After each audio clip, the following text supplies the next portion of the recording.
And Madam Chair, and I hope my colleague from Michigan doesn't mind if I extend my time a little bit, since I've already gone over the time, but I wanted to ask Ms. Koch, from NOAA, we in my congressional district know about this. Mr. Farr does in Monterey. We know about it from the Chesapeake experience, but currently there are regions like Alaska that aren't represented at all in the BWET program, but have demonstrated a clear interest and a need for these same kind of educational programs. Maybe you would speak just specifically to from your perspective at NOAA, what you see is the value of adding additional regions. Yes, absolutely. Alaska, with so much change coming to that state and that region, with communities feeling so directly their environment changing, I think there's so much teaching that could go on in the classroom that would immerse the students in the environment in real ways and make academic learning, which sometimes seems so arcane and not interesting, it would make it so much more valuable. And I think, Alaska, also the Great Lakes, they're one of the few regions where you actually drink the water directly that is the coastline as well. And I think that they also have a very clear need for a program like BWET. Okay. Thank you very much. I wanted to get on the record, Mr. Elder, just one statement from you, because some of my colleagues may wonder why we want to authorize both BWET and the ELG program, and why it is important, if you believe that it is important that we authorize both programs under this bill. Well, there are two parts to that answer. One is that the Environmental Literacy Grants program has never been authorized before, right. Just as Louisa was speaking earlier about the BWET program. So I think it's important for all the reasons that she mentioned with the BWET program, the need to codify it, to get some direction from Congress on it, and to solidify it, if you will. From a programmatic perspective, I touched on earlier the fact that it's very unusual for the federal government to have both a national, for an agency in the federal government to have both a national grant-making program and a regional program, and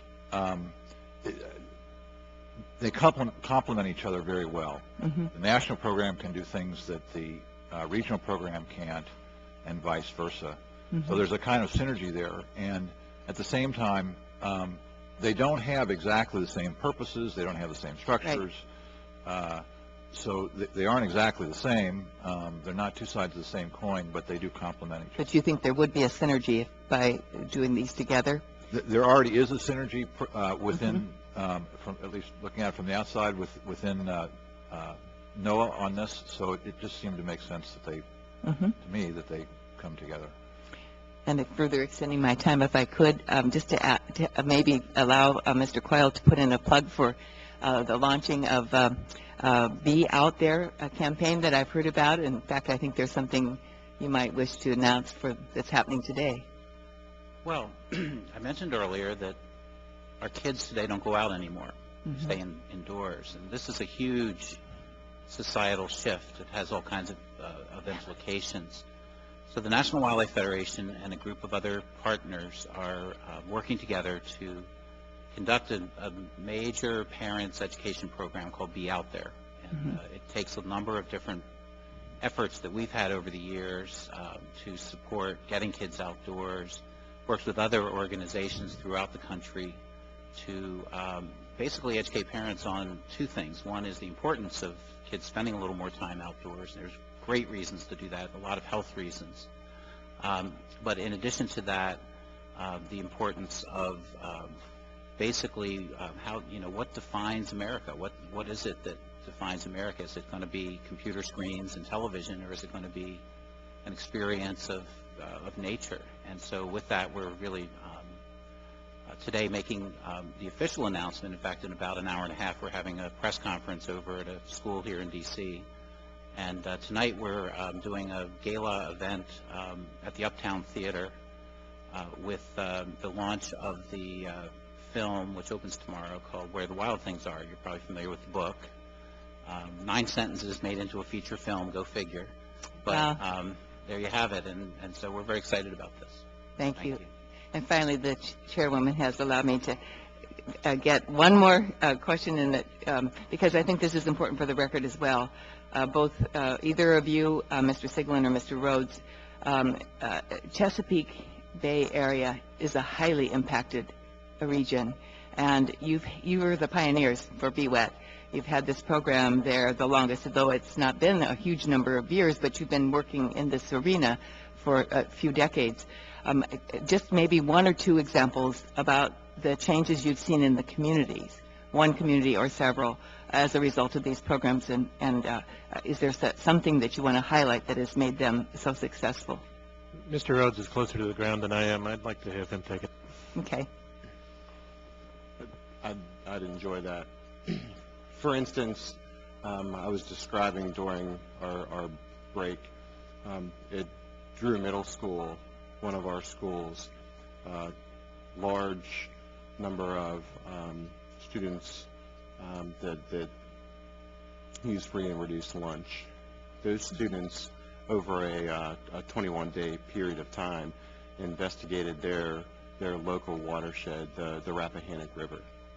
And those students, strangely enough, like what Ms. Ellingston described, even though they're right up against the river, some of their homes are, very close to the river, have never been, to the river before. And these students designed an investigation to look at the shad run. If any of you are familiar, the shad are a migratory fish that leave the ocean and come upstream, and through some human-made barriers that have now been destroyed, they're starting to come back. And the students have been investigating that, for a while now at that school, and of course the economic impact. But one of the things that that group of students wanted to do, since they had never been to the river, and they struggle sometimes economically in their families, they wanted to work with the Virginia Department of Game and Inland Fisheries to learn how to fish.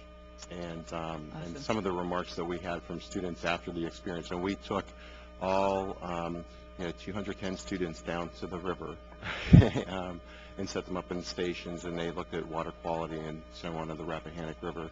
But one of a few of the comments were really rich in terms of the students stating that now that they've had the opportunity to learn to fish, that they'd never go hungry. And that's a huge impact in terms of their personal well-being, but also their understanding of that river ecosystem and the natural resource that it truly is for them. Thank you very much. And